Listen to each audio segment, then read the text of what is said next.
Africa is becoming something nobody is talking about, right? Basically, Africa is becoming the world's next bigger Silicon Valley. What do I mean?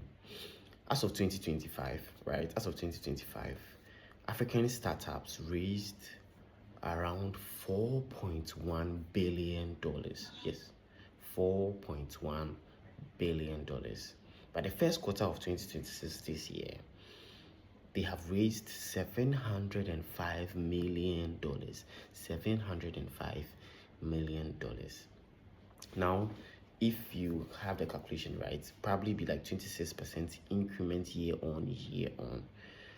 Someone will be asking, how is this important and how is these numbers even important if you are building something or if you are already in business? Probably you are a seamstress, you're a tailor, you're a fashion designer, interior decor designer, or whatever it is. You are watching this video and you're asking yourself, how is this important to me? Watch this video. By the end of the video, I will explain to you and I'll tell you how you can apply these statistics and these numbers. Prepare yourself for the next wave of African business millionaires and successful businesses that are going to be built in the next couple of years. Now listen, out of these statistics, out of these numbers I've given you, there have been 12 unicorns. What's a unicorn? So a unicorn is basically a company that is valued around a billion or more, right? So a billion or more, it's a unicorn. And then we have 12 unicorns out of this. We have Flutterwave being valued around 3 billion plus. We have a company like OPay being valued around 2 billion plus, and we have a company like MoneyPoint which has a revenue of around 1 billion plus. This is so amazing. I mean, billion, we're just mentioning billions. And then someone will ask, why all of a sudden these numbers are coming? Now the funny and the more interesting thing is that these companies or these startups aren't just built or managed by the African community or African society, right? They are built, and then these revenues and these numbers are coming from right here. So their user base is from Africa and they are being able to raise billions. So if you're a business owner, don't count yourself out already, right?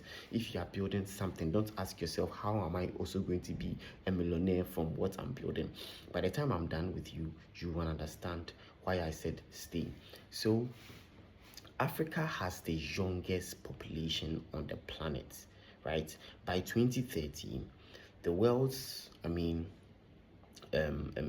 workforce is going to be, half of the world's workforce is going to be people from the sub-Saharan Africa, right? So it means that basically half of the world's customer base are going to be Africans, or half of the world's customer base that are working are going to be Africans.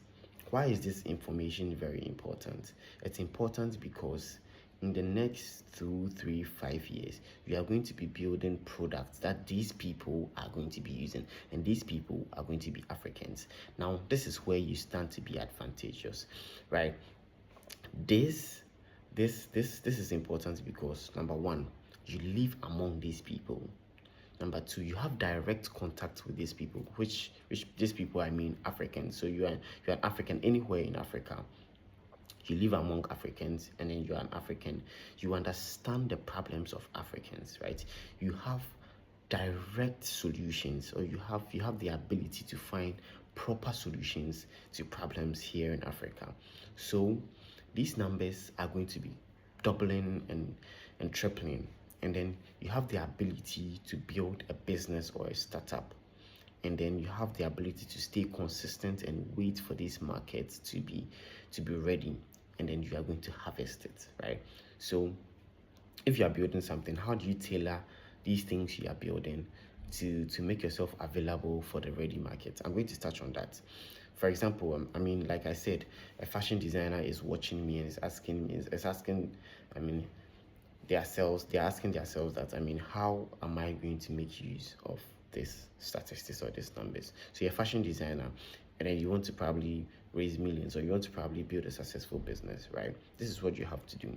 Now, I've given you the statistics, I've given you the numbers, and I'm telling you that the market is there.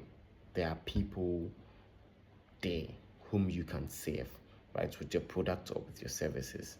How do you make use of these people? How do you make use of it? Number one, put yourself out there, right? Very important. Start putting yourself out there now, right? Because these youngins or these youth are growing, and then for now, most of them are unemployed. But the time is going to come that half of the world's population are going to be from sub-Saharan Africa, right? It means that half of the world's workforce are going to be people who have these problems that you know of, and then you have solution for them, right?